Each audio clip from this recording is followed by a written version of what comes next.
Hey, Jason from RetroSync here. A couple weeks ago, I posted a picture of a really nasty Sega Genesis that I got from a flea market that didn't work anymore, and it's probably the dirtiest one that I have ever seen. I share the little bit of the process that goes into bringing one of those back to life. All right, so got the screws off. We're gonna do the big reveal on what's inside to figure out why this doesn't have any power.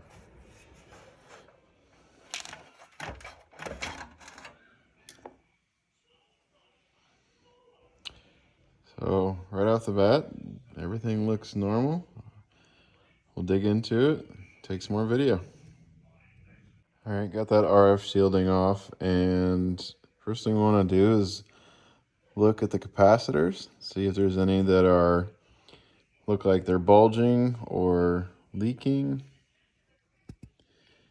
And right now, everything looks good.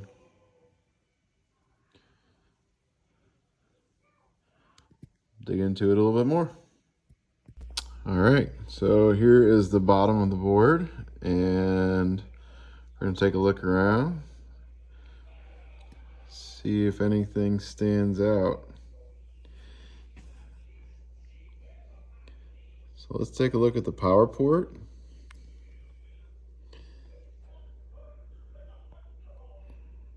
Hopefully this will focus.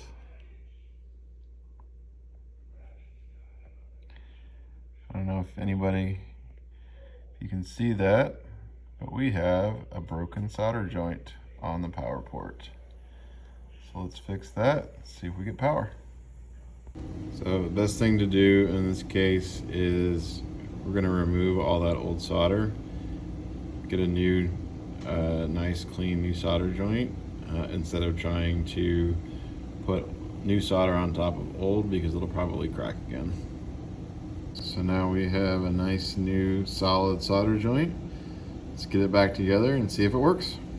All right, we got it all hooked up. And let's see if it works. We got power. And we have a working game. Awesome. So next step is to do a deep clean on this, and it'll be ready to go. Next step is to get this to look a little bit better. You have a lot of options to work on plastics like this. Q-tips are your best friend.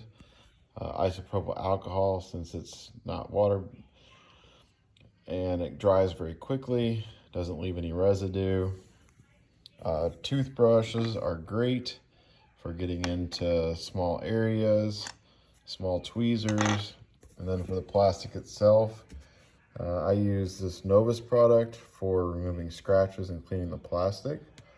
So there's a heavier scratch remover, a fine scratch remover, and then finally a cleaner after you do all the scratch removal. Works fantastic on plastic.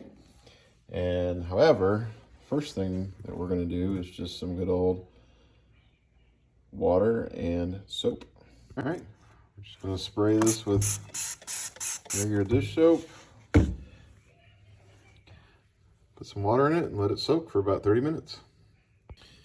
So after soaking and some scrubbing and a little bit of some magic eraser, this is where we are right now.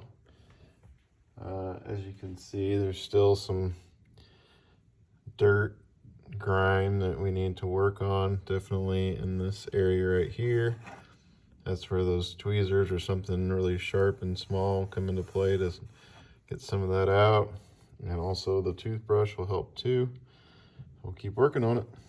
And after lots of scrubbing and cleaning and scrubbing and cleaning, here is the final product. It's not perfect. I'm really happy with how it turned out, and we saved another one from the landfill.